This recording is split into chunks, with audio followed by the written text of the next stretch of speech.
Automation games are perhaps one of the gamiest genres out there, and while they come in two flavours with a few key differences between them, I'd say that this abstract nature holds true for both. First off are the ones that take place in a persistent world, where your goal is to gather materials and use them to build stuff that will let you gather more materials, which will let you build more stuff to get more materials and build more stuff, and on until you get bored and stop. Which, according to Steam achievement statistics, is a hell of a lot more likely than you finishing the game. I'm not a big fan of the phrase gameplay loop, because I think it gives an easy way out for developers to make games overly long and repetitive. But when it comes to this branch of the automation genre, it's hard to ignore just how nakedly that circular nature is placed on display. This doesn't have to be a bad thing, as long as a game continues to provide interesting and unpredictable problems to solve, but I do think it reveals just how much self-motivation the player needs to bring to one of these games, and perhaps goes some way towards explaining why most players never reach the end. The other kind of automation game uses a level-based approach rather than a persistent world or map, and I think it's been made most famous by the games of Zachtronics, which for my money are the gold standard in the genre. In a Zachtronics game, at any given time you're solving exactly one problem, albeit possibly a very complicated one, and once you're done you can forget about it and move on to the next self-contained level. There's no limit to the number of tiles you can place, so you can focus intently on creating your end product. And you will be focusing intently on it because these Zach-likes are all about the minutiae and the specific details, unlike the broader emphasis on supply chains and resource management that occupies your time in more open automation games. And yet, the Zach-likes still require the player to bring a healthy amount of self-motivation to the table to get the most out of them, to hopefully spur them into optimizing inefficient solutions, or at least trying to beat the stats of their friends. You might already be able to tell that I have a personal preference for the tighter focus that comes with the level-based approach over the more open one, but I can see the benefits of both, and I certainly think there's room in the genre for a variety of styles. As I said though, one thing both schools have in common is that sort of inescapable, abstract gaminess that keeps the appeal restricted to the automation heads, and the percentage of players that actually finish them vanishingly small. For my own part, I consider myself a reasonably big fan of Zachtronics, and yet in most of their games I've dropped out somewhere in the last third, which I suppose is the point where the level of complexity overtakes the level of investment I'm willing to put into such an academic exercise as learning to use a fictional programming language. On the other side of the genre, something like Dyson Sphere Program or Factorio may take place in one big consistent map, and it may even attempt to provide a bit of context for why you're doing what you're doing. You've survived a spaceship crash and need to engineer your way into building a rocket to escape. But because the world is randomized rather than handcrafted, it can't quite shake the abstractness of the genre, and once I become wise to that endless cycle of building and gathering so that I can build and gather more, I tend to lose interest. And now that I've laid out my feelings about automation games in general, you might be able to understand why my first impression of Satisfactory was that it looked like it was poised to bring the great potential of the genre into a less abstract and more immersive era. Like Factorio, Satisfactory is firmly in the open world camp, but with a more immersive first-person perspective and a fully handcrafted map that meant the devs had the opportunity to make a truly believable space, rather than a randomized playground. The different biomes around the map, each containing different flora, fauna and resources, improve that believability and, theoretically, encourage a bit more exploration, turning Satisfactory into an automation game with just a splash of inspiration from the survival genre. Unfortunately, if you detected my strategically placed weasel words just now, then you'll know that there's a big but coming, because the hopes I had for Satisfactory's immersive potential didn't survive more than a few hours of play. Nevertheless, I still stuck with the game right to the end, for 100 hours all told, partly out of obligation — it doesn't feel right to me to make a video about a game unless I've seen the credits roll — and partly because it occasionally showed me glimmers of the potential I was hoping for. So alright, the game let me down in terms of having a believable and consistent world, but at least the automation mechanics are engaging, right? Well, yes and no. The varied ways you interact with and obtain different resources are a definite mark in the game's favour, that keep things interesting as you work your way up the tech tree and provide a more or less regular drip of new problems to wrestle with. I wouldn't quite say it's 100 hours worth of new problems to wrestle with, but I'll get to that. Where I think Satisfactory really stumbles on the automation front is the way it gives the player their ultimate resource goals for each phase of the game, which paradoxically encourages you to do less automation, not more. For obvious reasons, I think this is very silly, and it's probably the biggest issue I have with the game. And now it's time to drop the spoiler warning and let you decide whether you want to play Satisfactory for yourself before watching. There's basically nothing in terms of narrative to spoil, but there might be a few discoveries and tricks that you'd prefer to find for yourself. If you're a fan of automation games, then it's definitely worth checking out, and you've probably already done so. Although the overwhelming likelihood is that you didn't even get halfway through. Here's my attempt at explaining why that is.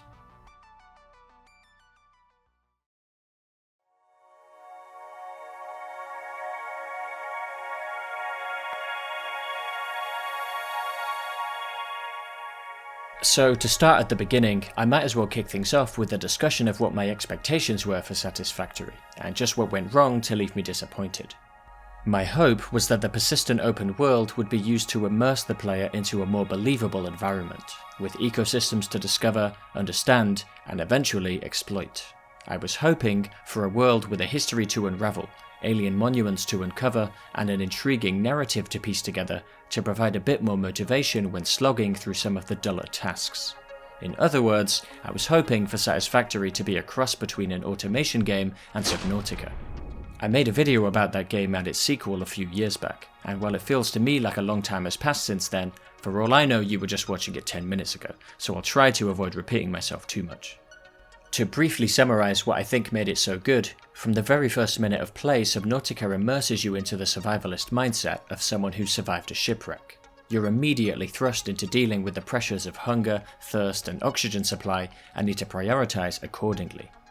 Once you've explored enough in order to collect a few morsels of information about the ecosystems and the history of the planet you're on, you'll hopefully be intrigued enough to stay on the hook and press on to discover more until you reach the ending. In this way, Subnautica uses the player's own curiosity as the driving force that propels them forward, which, as far as motivations go, is an incredibly immersive and compelling one. Now obviously it would be unfair to criticise Satisfactory just for not being exactly like Subnautica, and without any hunger mechanics to speak of, it's clearly not trying to seriously compete in the survival genre. But my point in making this comparison is to bring attention to the huge amount of immersive potential that's squandered by Satisfactory, and which is chiefly responsible for my disappointment in the final product. Allow me to explain. First things first, here's what I think Satisfactory does right in the immersion department. The world is truly massive, and it might surprise you multiple times as you enter a new environment and have to adjust your sense of how big it is to accommodate the enormous new biome whose existence was unknown to you 5 minutes earlier. Plenty of times in the past I've argued in favour of smaller open worlds, so I want to be clear that I'm not saying the map is good just because it's large. I'm saying that in this particular case, the overwhelming size of the world adds to its immersive potential. After all, what good is a jungle or a bamboo forest if it's not big enough to get lost in? The lake just over the hill from my starting location, where I found my first coal deposit and started generating power from it, initially felt like a massive trek, and it was certainly the furthest I've been up to that point. Eventually, however, I realised just how much bigger the world really was, and how little distance I'd actually covered. Moving between the different biomes requires an appropriate amount of effort, at least the first time you reach each one. I was surprised early on when I came out of a cave tunnel and found myself on the edge of a vast desert I wasn't expecting to see. But the most memorable biome transition for me was the endless climb up to the bamboo forest plateau, which had me making plenty of detours on the way up to grab resources and get into various scrapes. In these moments, I felt like I was inhabiting and exploring a dangerous new world that reacted to my presence and had me longing for the safety of my placid starting area. Sharing the planet with you are various kinds of flora and fauna, most of which can be interacted with or harvested for some kind of biological resource, or more commonly, just killed because they're occupying an inconvenient spot. When you want to start mining and extracting resources from a mineral deposit deep in the jungle, you can whip out your chainsaw and start swinging until the whole of the relevant area is barren of plant life, and I actually did feel a little bit guilty the first time I did this. The fact that your deforestation will persist throughout your entire playthrough is an impressive touch, and it allows you to see for yourself, in real time and from quite a distance away, the changes that your industry inflicts on the scenery. As you make a mess of the landscape, throw down rows of refineries that spew out smoke and plastic, and much later deal with the inconvenient and deadly waste products of nuclear reactions, it feels impossible to ignore the disruptive effects of your presence on the planet. But that, unfortunately, is where I run out of nice things to say, and now it's time to get a little more critical. In fact, I can go through the last few minutes of compliments and attach a, well, actually, to each one that kind of undermines it. After discovering the edge of that desert, I grabbed a few nearby resources and then left, and for the remainder of my 100-hour playthrough, the game never gave me a reason to go back, so I didn't. In the case of the bamboo forest, the game did give me a reason to find a way up and explore it because I needed to use an aluminium deposit that my scanner had detected, but this wasn't until the penultimate phase of the game, although admittedly that phase is the longest one by far and took up around half of my playthrough alone. But the point I'm getting at is that I enjoyed being given a goal in an unknown region, making discoveries, setting long-term plans and solving problems in a new environment. I only wish the game did it more than once. In the absence of any real reason to explore for its own sake, I finished Satisfactory with only around half of the map uncovered. Compare that to Subnautica, which regularly and invisibly leads the player to discover new biomes, new ecosystems, and new revelations about the history of the planet and its inhabitants until the player has seen everything, after which the game has the good sense to end. I think it's easy to see which of these two games does a better job at making the player eager to explore. This is where I think a bit of narrative and context would have gone a long, long way towards making Satisfactory a more engaging and rewarding experience. The devs went to the trouble of creating this whole intro sequence that sees you dropping onto the planet and teases at some kind of alien interference or presence, but it goes absolutely nowhere. There are two kinds of alien artifacts you can find scattered about the world, usually coincidentally guarded by creatures, but an actual use for them isn't revealed until the final phase of the game, which for me was the last 10% of it. In terms of any context, narrative, or story being provided by these artifacts, the closest you'll get is a short conversation between your PDA and a formless alien intelligence each time you pick one up, which are almost invariably played for laughs. No attempt whatsoever was made to place these artifacts in spots that tell a story, or to give any kind of impression of the culture or civilization that could have created them. In short, they're simple gameplay contrivances that just happen to be a bit shinier than everything else. In a similar vein, you can find crashed pods around the map, presumably from past failed landings, but once again there's no real story being told here.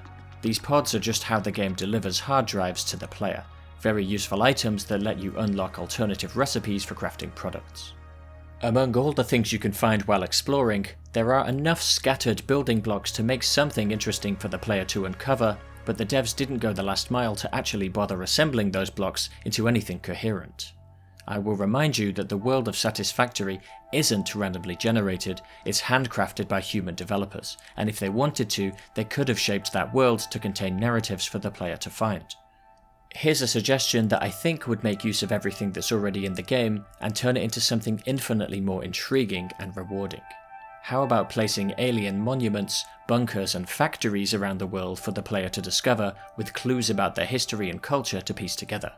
Artifacts could be placed in locations that actually have some significance, and broken down alien factories would need repairs before you could get their products, which makes a lot more sense and offers a lot more personality than having to feed resources or a power supply to a drop pod before being allowed to loot it. Once again, I find myself taking cues from Subnautica, and I'm not saying I wanted Satisfactory to rehash exactly the same ideas, I just wanted it to do something with its setting and world instead of nothing. I don't think the devs were unaware of the lack of attention they were giving to narrative, and in fact they draw attention to it in the same ironic and aloof tone that pervades the game and that you've probably got a sense for by now. Just like in Subnautica, Satisfactory features a sarcastic PDA who constantly reminds you that your life is worth nothing to the corporation you work for, and that productivity and profit are the only things that matter. This is a pretty obvious joke for a game about a far future corporation exploring distant worlds, but since Subnautica got there first, I can't help being reminded of it. But anyway, what's relevant right now are the periodic motivational reminders that the PDA gives you about saving the day through the products you're making, a hollow assurance that has zero context and means nothing whatsoever to the player. To be clear, this is obviously intentional and it's played for laughs. I think it's just the devs taking a light-hearted jab at games that have unnecessary tacked-on stories weighing them down. But the thing is, the more time I spent with Satisfactory, the more I found myself wishing that it did have some kind of story or narrative, anything to give some kind of context or sense of place to the world that I gave 100 hours of my life to. It seems that the devs have firmly planted their flag on gameplay is king mountain, and if you've watched any of my other videos, I hope you'll have gathered that I agree with that sentiment. But I also strongly believe that once the gameplay has been worked out, the context that a narrative and a sense of history bring to a game world can make all the difference to the player's motivation and enjoyment, which is why I spent a good portion of my time with Satisfactory wishing that it had even a whisper of those things. Now, you may have spent the last few minutes yelling at your screen that I've veered into unfair criticism, and all of this moaning about lack of narrative is just bashing the game for some imaginary shortcoming, rather than judging it on what it's actually trying to do. Sure enough, the Steam store page does warn that Satisfactory only has a dash of exploration, and the focus is clearly on building factories instead. But before you throw out all my arguments as invalid, consider that by neglecting narrative, the developers have sold short their own game's potential and belittled the work that did go into it. They could quite easily have made a pure automation game that didn't distract and disappoint the player with the promise of a world to explore. But they didn't do that. They had a talented team of designers and artists working on creating the flora, fauna, and environmental details of this alien planet, with plenty of creativity and imagination on display. And then, sadly, they chose to let all of that work go to waste and allowed the environment to become more like set dressing than an ecosystem you can actually interact with. There are exactly 4 types of creature that can be meaningfully interacted with, one of which doesn't actually move, and all of which are single-minded about attacking you as long as you're in range, so they don't have any personality and are mostly just a nuisance that quickly becomes a chore to deal with. Smacking or shooting them to death gets old after the 2nd or 3rd time, and before long I just started ignoring them unless I absolutely had to clear an area. It's possible to move up through the research tree and get access to more powerful firearms that might have made this slaughter less tedious, but since I hated combat and was mostly able to get by ignoring it, I didn't bother upgrading. Again, we can make an unfavourable comparison to Subnautica, where there are no real weapons, but that actually works in the game's favour, because creatures of all sizes and types can be interacted with in different ways, and aren't all hellbent on killing you for some reason. I won't bore you with the details, but here's a quick list off the top of my head. In Satisfactory, all 4 of the interactable creatures actually produce the same alien protein resource after being processed, so in terms of interesting consequences for the player, there's 0 difference between them, and ignoring them is even further encouraged. Thankfully, this is quite easy to do, since inexplicably, vehicles are completely invincible and will disable any hostile aggro the instant you get in, meaning that you can quite easily cheese any creature by hiding inside one. Or you can just run them over again and again as they continue to ignore you and repeatedly teleport out of their ragdoll state. As well as making you invisible to creatures, vehicles also somehow make you completely immune to poisoned air, which can be easily abused to grab collectibles you wouldn't otherwise have access to yet. In fact, navigation and traversal are made trivial right from the beginning, as you can get basically anywhere just by placing towers and platforms, which may feel clever the first time, but gets old pretty quickly. For a final comparison to Subnautica, in that game you needed depth upgrades or special vehicles to reach new areas, and were usually guided there by narrative threads as well. These big bouncy walking things may look cool and inspire a little wonder at first, but they can't be meaningfully interacted with, and before long they become annoying, start appearing in places they shouldn't, and make you wish they would just get out of the fucking way. Coal and oil plants will only belch out smoke when you get close to them, which obviously I know is down to level of detail optimization, but I think it's a missed opportunity to show the player their impact on the planet. Imagine if the smoke from my power generation was visible over the hill or even from other regions of the map. What I'm getting at with all these complaints is that the possible interactions between the player and the world or ecosystem of Satisfactory feel trivial and, frankly, half-assed. While you might feel slightly guilty the first time you deforest an area, pollute the atmosphere with smoke, or leave radioactive waste lying around, you'll soon realize that it doesn't really affect the ecosystem around you because there is no ecosystem to speak of. Creatures simply appear in front of you when you get close enough to their spawn location, and even within the game world's own fiction, they don't really have a reason to be where they are besides the designers trying to make your life more difficult. Once again, you can choose to let the devs off the hook for all this if you accept that exploration, immersion, and interactivity are not the focus of the game. But if they're gonna half-ass it like this, then I prefer they just didn't bother at all. At least that way, I wouldn't have ended up so disappointed. But enough about all that missed potential and what I wish Satisfactory could have been. I'm long overdue to get into the mechanics and interactions that actually are in the game, which means it's time to put on our hard hats and talk automation. Before getting into anything else, I want to start things off with a sincere compliment, because there was one element of Satisfactory that never failed to impress me. I've already mentioned that the game takes place in one gigantic map, and that map can accommodate hundreds if not thousands of mining machines, smelters, assemblers and manufacturers all running in tandem across the entire playspace, not to mention the several kilometers of conveyor belts you're sure to thread between them, all of which need to continue operating even, or especially, when you're not looking at them. Placing those conveyor belts is effortless and very intuitive, although sometimes you're able to get away with some pretty bad clipping if you're feeling cheeky. My one gameplay gripe around conveyor belts is that if you want to replace the resource being carried with another one, you have to remove and replace the whole belt, which is a bit cumbersome. But nitpicks aside, on a purely technical level, this game is absolutely mind-boggling, and whenever something reminded me of that fact during my playthrough, I had to marvel that the devs got this to work as consistently and smoothly as it does. I mean it when I say that Satisfactory in itself is an envelope-pushing feat of engineering. As for whether the game encourages similar feats of engineering prowess from the player, well, that's another matter. The promo material in the game's Steam page proudly shows off the complexity and the size of the mega factories that are possible to build within this game's engine, and the players who assembled these constructions are certainly very creative.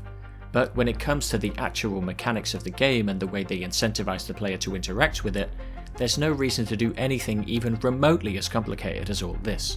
And in fact, I would argue that the limits on resources mean that you're incentivized to do exactly the opposite and keep things as simple as possible. But let's rewind and start from the beginning. You're dropped into your starting area of choice and nudged into finding some iron deposits, then setting up your base of operations, including a crafting bench, nearby. Getting your hub upgraded through the first few milestones will require you to process that iron into an expanding list of products. Then you'll need to do the same for copper and then limestone. So far, so Factorio, but one very major difference in Satisfactory is that almost an hour will pass before you actually start placing automated miners, constructors, and conveyor belts. Until you do, you'll be manufacturing everything by hand at your crafting bench, which isn't so bad at this early stage of the game, but looking back from the finish line, it now seems clear to me that this first hour sets up a bad habit that will plague Satisfactory for the entire runtime. Of course I'll get to that, but for now, once you've actually started building machines and production lines, you'll need to consider the question of power supply. At this early stage, the answer to that question is biological material, and since the harvesting of wood, leaves and animal parts are among the few things that can't be automated in this game, you'll need to be constantly babysitting your generators with top-ups. Again, that's not unreasonable for the first few hours of the game, and it leads to a great moment of relief when you're finally able to automate your way out of the power question once you pass the first phase of the game and gain access to coal plants. But the mindset that this early phase puts you in, of manually babysitting processes rather than fully automating them, establishes another bad habit that will detrimentally come home to roost in later phases and distort the game's focus on automation. And rounding out the trio of mechanics that encourage bad habits, the way you end that first phase is by laying the foundation for the big space elevator that serves as your main objective throughout the game, then inserting 50 units of smart plating, an advanced material that has no use to you besides being cargo for the elevator. The same is true of the following 4 phases of the game too, as each one asks you to insert a very specific number of each new advanced material, none of which are useful to the player in any other way. What this means is that the player has zero reason to make any amount of materials above that number, and you might have already spotted the problem with this, especially if you're one of the few who's actually finished the game yourself, but I'm not quite ready to launch into my unblockable combo of complaining, so for now I'll just say that the finite and discrete nature of the long-term goals given to the player by Satisfactory encourage the formation of yet another bad habit that will persist right to the end. I'll continue laying out the basic outline of a playthrough because there are a few elements that still need to be added to this picture. Each time you complete a phase and move on to the next, you unlock a small list of milestone goals, which generally require you to insert a share of some actually useful materials into your hub building. Completing these milestones is how you unlock access to faster conveyor belts, new buildings, new scannable resources, and new available products. You usually need to complete a couple of milestones in each phase before you can actually make a start on the advanced materials required to end it. This structure of progression is how Satisfactory drip feeds new goals, possibilities, and problems for the player to solve, and for the most part, I think it's pretty successful. At least for the first half of the game, there's always something that needs doing, and that impulse of just 5 more minutes to finish this task will inevitably see you playing for several hours past your bedtime. As you proceed through the different phases, perhaps the biggest game changer will be the new power sources that you gain access to, with each one usually requiring a completely new setup or presenting an entirely new problem that needs to be grappled with. From the manual gathering of organic material, to coal power requiring a stable water supply, to oil refineries generating secondary products that need to be processed and stored somewhere, and finally to nuclear power stations that leave behind deadly waste products which need to be disposed of or otherwise dealt with. Also introduced in each new phase are new manufacturing buildings and resource extractors, assemblers that can take multiple conveyor belt inputs, blenders that can take inputs from both belts and fluid pipes, pressure wells that allow you to extract liquids or gases from underground, and eventually particle accelerators and other quantum bullshit that draws an insane amount of power and pulls you out of the energy complacency you'd likely fallen into just before the final phase. All of this is pretty good and provides a more or less steady escalation of complexity and novelty, though there are some things that stay consistent throughout a playthrough. Much of the optimization challenge in Satisfactory comes from lining up inputs and outputs from your various machines to sync them up and prevent bottlenecks. For instance, a standard copper smelter will produce 30 ingots per minute, but a standard constructor is only capable of processing 15 ingots per minute into copper wire. The obvious solution here is to use a splitter to divide the output of the smelter into 2 separate streams, which can feed 2 constructors and maximize efficiency by precisely lining up inputs and outputs. This is a very basic example just to get the point across. There are plenty more complicated problems that reveal themselves throughout a playthrough, but they're all of a similar flavor, asking you to finely balance inputs and outputs if you want to prevent inefficiencies. The particularly interesting ones are those that have some kind of secondary output that needs to be dealt with to prevent it clogging up production. A refinery producing oil for power plants will also spit out pellets that need to be further refined into either plastic or rubber, both of which require different amounts of input, leading to a pretty damn complex optimization problem, whose answer will be different for every player depending on their priorities. A machine will stop working if there's nowhere for its product to go, say because its output conveyor belt is already completely full and the machine on the other end of the belt is running too slowly to soak up all the output. This is obviously inefficient and it creates a bottleneck that might need fixing, but it's not always a big deal. Unless, that is, the machine that stopped working is one that provides fuel to a power plant, in which case you need to remedy the issue quickly before you lose one of your power producers. Something exactly like this happened to me in my playthrough, when the storage boxes I put near my oil refineries completely filled up with rubber and plastic, which led to the conveyor belts becoming backed up, which led to the refineries switching off as their side products had nowhere to go, which led to the oil power plants no longer receiving any fuel, which led to them no longer producing electricity, which led to my entire power grid shutting down, which meant that I made 0 progress on any production goals while I spent an hour isolating my oil fields and digging myself out of this energy hole. So perhaps you've got a sense for just how complex and interconnected everything can get in Satisfactory, and how identifying and finding a way around all these pitfalls can be a very satisfying exercise. In the case of my refineries, however, I was slightly disappointed to find that there was a simple solution to my overproduction problem by putting down a resource sink and essentially just binning the leftover products that couldn't fit in my storage containers. Not particularly interesting or imaginative, I think you'll agree. Nuclear waste, on the other hand, can't be disposed of in this way, so you need to find a way to deal with it or make absolutely sure you're dumping it somewhere with enough storage space that it won't start filling up. In my case, however, I didn't actually start using nuclear power until the last 10% of the game, so I was able to get away with using the boomer method, ignoring the problem completely and leaving it for future generations to deal with. I'm almost done recapping the outline of a playthrough of Satisfactory now, but there are just a couple of things that still need mentioning. Firstly, a feature that I think is a really successful part of the game is the power shard system. While moving around the map, you'll semi-regularly find these power slug creatures in certain hard-to-reach places, and if you grab them, you can turn them into power shards, augmentations that can be inserted into any machine to increase its running speed by 50%, all the way up to 250 if you insert 3 shards. It comes at the cost of vastly increasing the power draw of that machine, so there's a bit of a trade-off to be made, and you have to be at least a little strategic with how you apply them, which is always a plus in my book. Overclocking the input and output numbers of machines with these shards is an easy way to paper over bottlenecks, and bring the speeds of different factories into sync with each other. But again, because you only have so many shards, and are presumably limited by power usage as well, you need to be smart about it, and I think this is a clever way of increasing the game's complexity.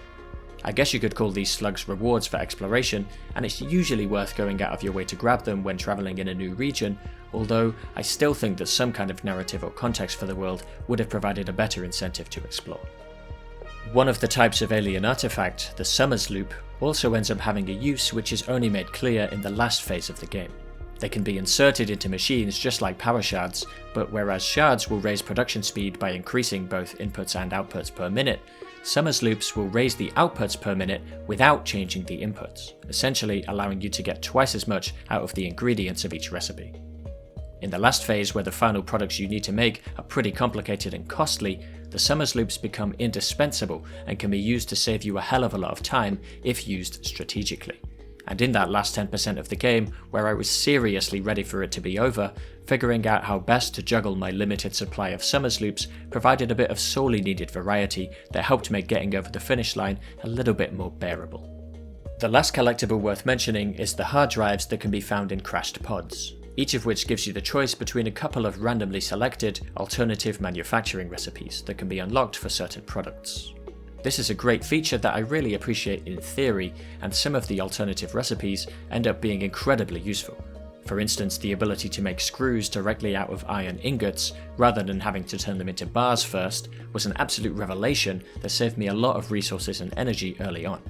It was also a smart touch to make these alternate recipes only usable via factories and not at a crafting bench, which, surprisingly, is one of the rare instances of the game actually forcing you to use automation over doing things by hand. But I'm getting ahead of myself. Most of the recipes I ended up getting from hard drives, however, were not useful to me at all, and I think a bit more freedom of choice in which recipes you unlock wouldn't have gone amiss here. Maybe something like a recipe tech tree with a bit more input from the player on how it progresses. There's just one final piece I need to put in place before I can start getting really critical. Another feature that slowly expands as you progress through the game's phases is your transportation options, both for the player themselves and for their cargo. You'll go from walking everywhere on foot at the beginning, to driving a little tractor or truck around, to laying down hypertubes, to soaring along in your jetpack, to zipping along power lines, and eventually in the final phase, you'll get access to teleporters that can move you instantly between 2 points. That last one comes in the final phase, way too late to actually be useful or even to be worth building at all in my opinion, which is why I didn't bother. Still, I think the existence of the teleporters reveals something about the nature of all of these transportation options, the purpose of which is obviously to move you and whatever you're carrying from point A to point B. All of them assist you in lowering the time it takes to achieve that movement, with teleporters reducing it fully to 0. The catch, of course, is that they require a bit of upfront investment of both time and resources. You have to put some work into setting up a hypertube route before you can start using it to speed up traversal. This leads to a sort of continuous investment dilemma that will make itself known to you every time you move along a route between resource nodes that you've had to travel multiple times. Is it worth the effort to put some transport infrastructure here, or would it end up costing me more time and energy than just finishing the journey and any subsequent journeys on foot? Eventually, the game nudges you into an optimal solution to this problem once you get access to the zipline tool, which allows you to ride along the power lines that you're going to be putting there anyway, so you might as well use them for transport too. Once you can move between distant sites in this way, there isn't really much point in building a hypertube along the same route, and I only put down 3 tube lines near the start of my playthrough before coming to rely on power lines instead. This question of self-transport is ultimately a side effect of the game's open world setting and first-person perspective. In a more abstract game, you could just zoom out, scroll the camera to where you want it, and zoom back in. But in Satisfactory, you're essentially forced to pay a time tax when travelling between 2 points in the open world. And I wouldn't mind that if the game actually provided any sort of context to justify its open world, but as I hope I've shown adequately by now, it doesn't. Which means that for no real reason, you'll have to spend a lot, and I really do mean a lot, of your time with the game jumping onto a transport network and twiddling your thumbs while you wait to reach your destination. Except if you're riding a power line, then you'll only have one thumb free because you need to hold shift if you want to move at max speed. This is absolutely criminal, and I don't know what could have possibly possessed the devs to think that this was a good idea. If you've designed your game in such a way that the player is going to be doing nothing for long stretches of time while waiting for a journey to complete, first of all, I think you fucked up by allowing that to happen to begin with, and second, why in the name of Henry Ford are you asking them to hold down a button to make it end faster? It almost feels cruel to force the player to keep their attention on the game while literally nothing is happening. As you can probably tell, I'm drifting rapidly into my more critical musings on Satisfactory, so before I crash helmet first into the negativity parade, I'll just quickly wrap up my thoughts on transport. Moving yourself around is one thing, but you'll also need to concern yourself with the transport of cargo in order to get the most out of automation and supply chains. Like so many other features of Satisfactory, this is one where the options available to you slowly expand over the course of a playthrough, starting of course with conveyor belts, which have faster variants you'll get access to as you progress through the milestones. Vehicles have their own carrying capacity that can be filled either manually or automatically at a transport depot, and routes between these depots can be automated with vehicles placed on autopilot and left to their own devices. In theory, you can build train stations and railway networks to carry cargo long distances, and eventually even drone platforms for autonomous flyers that will carry resources between points of your choosing. Perhaps you've noticed, however, that I'm not showing footage of any of these features in action, and that is because the game never gave me a reason to use any of them. I tried setting up a self-driving truck between my oil fields and my main hub, but since it couldn't make it past the first turn after being put on autopilot, I just disabled it and did a manual trip to bring a truck full of plastic and rubber back to base. I was able to stay pretty well stocked just by occasionally making that manual trip, and I only had to do it a handful of times, maybe 10 or so across a playthrough of 100 hours.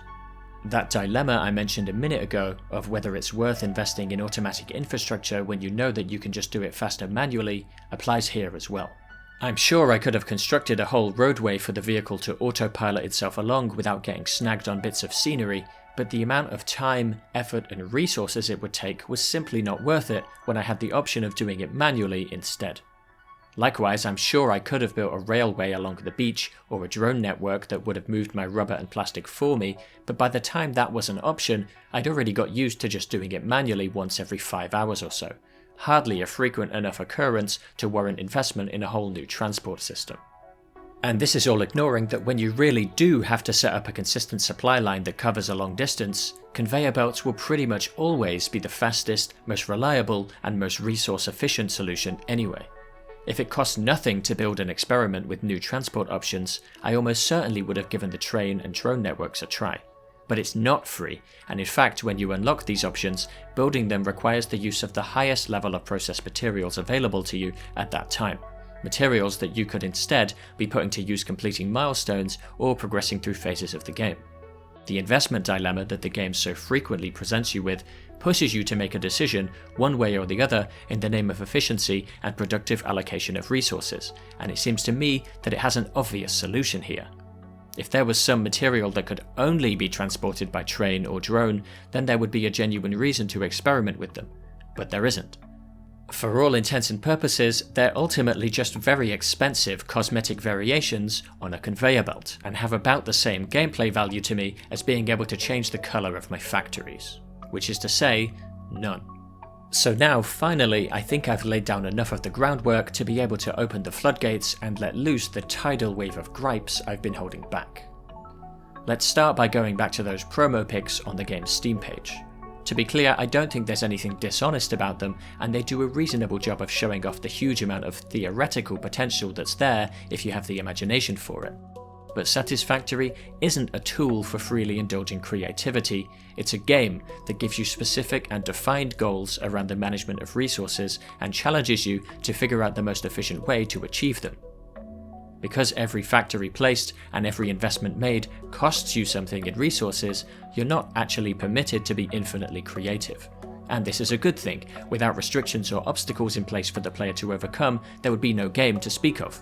But what I'm getting at is that the restrictions and obstacles in place in this game don't encourage you to make things that look like this, they encourage you to make things that look like this, and keep everything as simple as possible. After all, if you can achieve the same result using fewer resources, you're obviously incentivized to do so.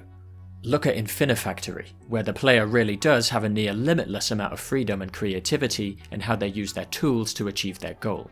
In comparison, Satisfactory hangs a stone around the player's neck and forces them to stay within their means, which naturally leads to a totally different incentive structure. That's not to say that one of these approaches is inherently better than the other, just that you need to be very careful when designing the rules and restrictions of your game to make sure that they encourage players to act in the ways intended.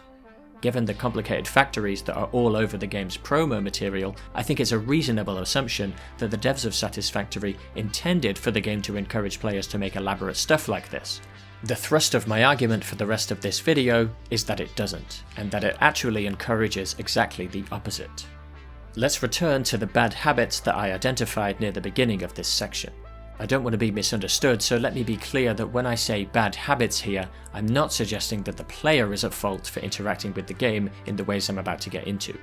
A player will engage with the game however they're taught, and more importantly incentivized to do so by the game itself.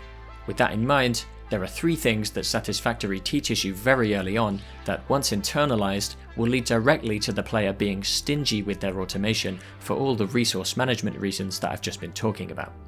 Number 1. You're taught that you can often use a crafting bench to manually produce a resource, sometimes even faster than a machine would be capable of doing it. Number 2. You're taught that you can always babysit production by moving resources between machines by hand rather than with belts, and again, sometimes this will be faster than a belt would do it. And compounding these problems is number 3. You're taught that your phase production goals will always be to make a specific amount of some specific products. When I pull all these facts together like this, maybe you can start to see how a big problem emerges out of them. A problem that plagues Satisfactory for its entire triple-digit runtime. Let's take the very first phase of the game as an example, where the end goal is to produce 50 of this advanced material, smart plating, and deliver it to the space elevator. You know that you need to make not 200, not 100, not 51, but exactly 50 of that item. Smart plating itself can't be crafted at a bench, but the ingredients for it can. So what are you going to do? Are you going to invest your time and energy into creating a long automated supply chain that links together the necessary materials just to make a measly 50 of something? Or are you just going to craft the ingredients required to make exactly 50 and stuff them all into a single manufacturer? Again, the investment dilemma raises its head, and again the most efficient answer is to forget about automation and to just do it manually. I will remind you that the items needed for space elevator goals have absolutely no use to you outside of those goals, so as far as the player is concerned, there's zero motivation here to manufacture more than the exact number required. 60 hours later in Phase 4, I was still doing a variation on the same thing. I needed to make 100 of this nuclear pasta item, which meant manufacturing 100 of these pressure cubes and then putting them through a particle accelerator. Just as before, such a meager number isn't worth investing any effort into full automation, so I simply took the materials for building the containers to a crafting bench, pressed space, and waited. Across a playthrough, you'll find yourself getting very well acquainted with this crafting menu, and you might start hearing this hammering noise in your sleep, as it will be ringing in your ears while you check your phone, pick up a book, or go for a piss. Once my cubes were done, I fed them into the particle accelerator and had yet more waiting to do. If you're among the exceedingly small percentage of people who actually made it this far into Satisfactory, you might be tutting at me for cherry picking right now. I'm deceitfully hiding from my trusting viewers that right after this, in the 5th and final phase of the game, you're asked to create 1000 of the same nuclear pasta item, which is obviously quite a lot more than 100, and so in theory encourages more use of automation. Well, don't worry, I have a complaint prepared for this too, because no matter how high the numbers get, as long as they're still finite, it will still never actually be worth creating a fully automated solution. While it certainly was less feasible for me to handcraft 1000 of the pressure cubes, if you think there were no other shortcuts I could use instead, then you haven't been paying attention. Just like before, I grabbed all the materials for crafting the cubes, then I stuffed them all into a single manufacturer right next to the particle accelerator and cranked the speed up. There was no need to link all my distant supply chains together when all I had to do was grab the exact amount needed of each material and drop them into a simple factory. This was a trick I used again and again and again over my playthrough, plucking the exact number of ingredients necessary to make a target amount of products and just putting them all into a single machine or two running side by side if I really wanted to get it done faster. Throughout my entire playthrough of Satisfactory, I never once used the conveyor belt input on the space elevator. I simply delivered the exact number of items required by hand every time. In all the examples I'm giving here, the point I'm trying to get across is that the player's direct manual interference is often a much faster and more efficient way to achieve a goal than by actually designing a fully automated solution. Whether that's simply by crafting items themselves at a bench, or transporting items between production lines by hand rather than properly linking them up. These shortcuts are only viable because your goals are always for specific and finite amounts of products, and nowhere is this more true than in the final phase, where any production you do over the required amount is guaranteed to be a total waste of time and resources, so naturally you're incentivized to stick slavishly to that amount. The only type of production line that actually forces you to create genuine supply chains rather than moving or crafting materials by hand is power plants, which will shut down if a steady supply of fuel isn't provided. This means that you can't take any shortcuts. You absolutely have to provide a certain amount of coal and water to a coal plant per second, or it won't stay online and will be basically useless to you. You can't rely on delivering coal or oil or nuclear fuel by hand, because if you ever slipped up and let it run out while you were busy doing something else, you're risking your entire grid going down and potentially losing an hour to getting it back online. On reflection, I think this is probably why I've been more complimentary about the variety and complexity of power plants in Satisfactory than about any other game-wide mechanic, and it's also why I feel emboldened to make the suggestion I'm going to end this section of the video with. But just before I do that, there's one final relevant observation I'd like to make about the mechanics of Satisfactory and the incentive structures that emerge out of them. And once again, I'll be pointing my finger at the finite and specific nature of the goals the game gives you. Suppose that you know you have to make 1000 of something and your current level of production is 1 per minute. You would have to wait 1000 minutes, or over 15 hours, for it to complete, which I think most would agree is an unacceptably long amount of time. This works fine as motivation for the player. Surely part of the intended challenge here is to figure out the fastest or most efficient way to make 1000 of that product. And of course, the trick to any automation task is that it's all about parallel processing. So let's say we tweak a few inputs, plug in some power shards, eliminate inefficiencies, and increase our production output to 5 per minute. Now, the wait for our goal of 1000 products would only take 200 minutes, which is a lot more reasonable, but still involves more than 3 hours of waiting. And yet, we've reached a point in the optimization equation where any further investment of time and energy into redesigning production lines or expanding capacity might end up taking longer than just waiting for the existing factory to finish its work. In other words, like in so many parts of this game, we found ourselves caught in the trap of the investment dilemma. So what do you do in a situation like that? You wait, and since every minute spent waiting brings you a little bit closer to the goal and makes redesigning things just a little bit less appealing, your incentive to keep waiting will only grow over time. In Satisfactory, time is always on your side. And this is why the last 3 hours of my playthrough consisted of standing still and waiting for my final product to finish. When the best strategy available to you is to leave the game running while you make dinner and finish a book, something has gone wrong. This is way too close to idle game territory for my liking, and in fact, the more I think about it, the more Satisfactory looks like a game that rewards the player for waiting or idling. Building new factories, power stations, and conveyor belts requires a steady supply of ever more advanced materials, and once you've created a production line to manufacture those materials, the easiest way to get more is simply to wait. You could even say that the currency underpinning every resource in the game is the time it takes to fabricate it, and with certain raw materials, you can actually see their perceived value plummet in real time as your ability to produce them at scale improves. At the start of a playthrough, you'll greedily strip every temporary node of quartz, sulfur, or caterium that you encounter, as they will undoubtedly feel like rare and precious resources, each one having their own related research tree that gives them a bit of intrigue. But the instant you find a full deposit and place a miner on it to establish a permanent supply, it's immediately no longer worth your time to go after the smaller nodes. Resources that you've incorporated into an automated supply chain are no longer worth anything to you for their own sake. They're only worth whatever units of time they can be converted into. Interacting with newly discovered resources, materials, and buildings is easily the highlight of playing Satisfactory. The complicated steps I had to follow and the elaborate supply chains I had to set up in order to get aluminium extraction going was possibly the most enjoyable and memorable part of my whole playthrough. 2 thumbs up for this whole sequence.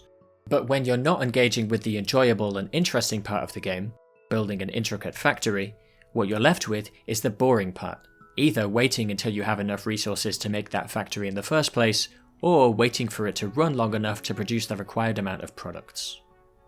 I've gone on long enough now, so it's time to start wrapping things up with a suggestion that I think could have helped to refocus Satisfactory on its strengths, while minimizing boring downtime and, not coincidentally, also lowering the bloated runtime from its currently unwarranted triple figures. Instead of asking the player to produce a certain number of items to end each phase, the devs could have encouraged the intended playstyle more clearly if they asked you to create a factory capable of producing and sustaining a certain number of items per minute. So let's say instead of creating 50 smart plating in phase 1, your goal was to design a factory that could produce 5 smart plating per minute. Rather than just delivering the required amount by hand, you would have to build an entire production line, all the way from mineral deposit to space elevator, and this way you would actually have to use the belt inputs on it as well. Once you'd proved your factory could keep up the necessary production rate by letting it run for a minute or so, the game could give you a new goal to move on to. Like with the power plants that need a certain level of constant inputs to keep running, this would mean the player couldn't take any shortcuts, and also wouldn't have to wait around for slow factories to finish producing the required amount. In fact, waiting around for slow factories wouldn't be viable at all. There would always be some kind of problem to work on until you reached the required production speed, and you would never, ever have an incentive to leave the game idling while you go and do something more interesting in another room. Or at least, that would be the case in an ideal world, because unfortunately there's no way this proposal could actually work in Satisfactory as it is now, as there are too many mechanics that could easily be used to break it. Power shards and summers loops might be a little bit exploitable, but since they're limited in number, they could probably stay. However, the ability to manually craft items and the ability to freely move materials would both have to be removed for my suggestion to work. If this seems unthinkable to you, then consider that there are already some materials that the player is prevented from carrying manually, namely fluids that need to be transported by pipe, and I don't think expanding that concept to every resource would be too outrageous. But if the player could no longer carry any materials at all, then the path this line of thought ends up taking me down is one where placing resource limits on the player's construction stops making sense, and they should just be free to build as much as they like. And then at that point, we're just talking about making a completely different game. As you can tell from this video, however, I did spend a considerable chunk of my time with Satisfactory wishing that I was playing a completely different game, and that's the fact I'll try to wrestle with as I move into my conclusion.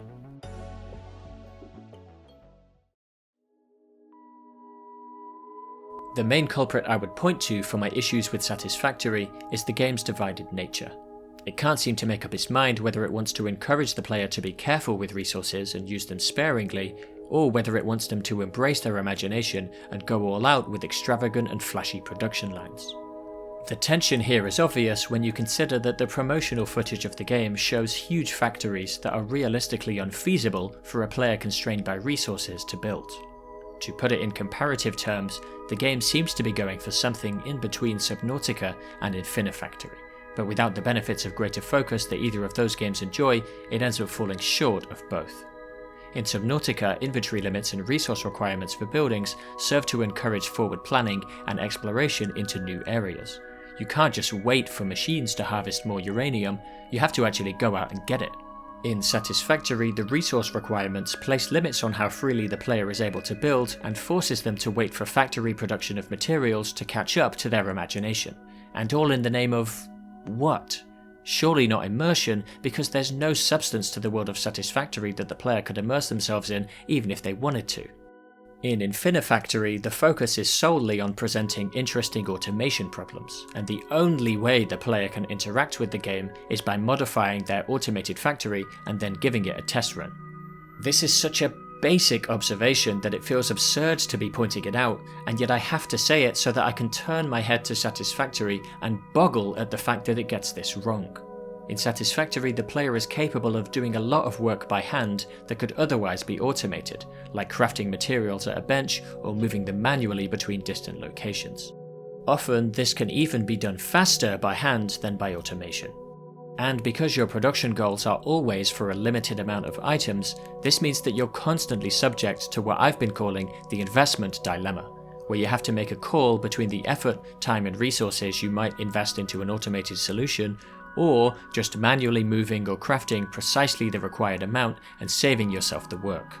In a shockingly large proportion of cases, the most efficient answer to this equation is to ignore the game's apparent core mechanic and take shortcuts by doing things by hand instead, making Satisfactory into an automation game that incentivizes the player not to use automation.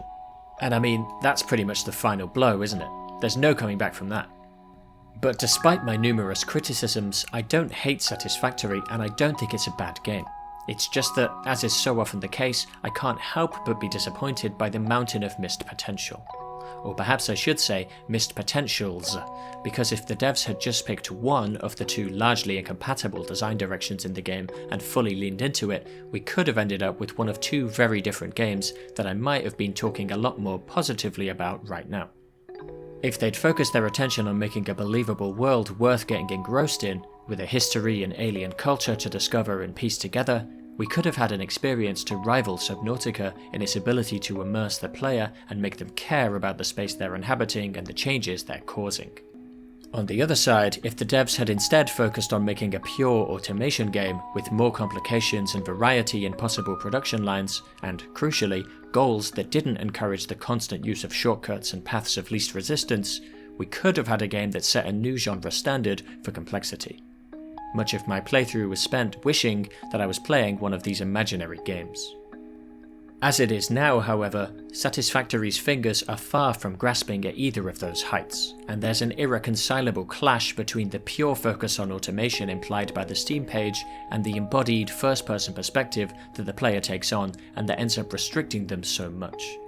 We have a first-person game that provides a huge world to explore and get lost in, but the half-assed veneer making that world credible or interesting to exist in is so thin that it cracks within a few hours. We have an automation game where the restrictions placed on the player actually incentivize them not to automate and to be as stingy as possible, hardly a breeding ground for creativity. Over the years, I've returned to Infinifactory many times, and each time I'm quite happy to pick a random level in the middle and get to work designing a new solution, occasionally comparing them to my old ones and smiling at the differences in ideas separated by half a decade. If you want an immediate burst of open-ended problem solving that gives you full creative freedom in how to approach your goal, you still can't do much better than that.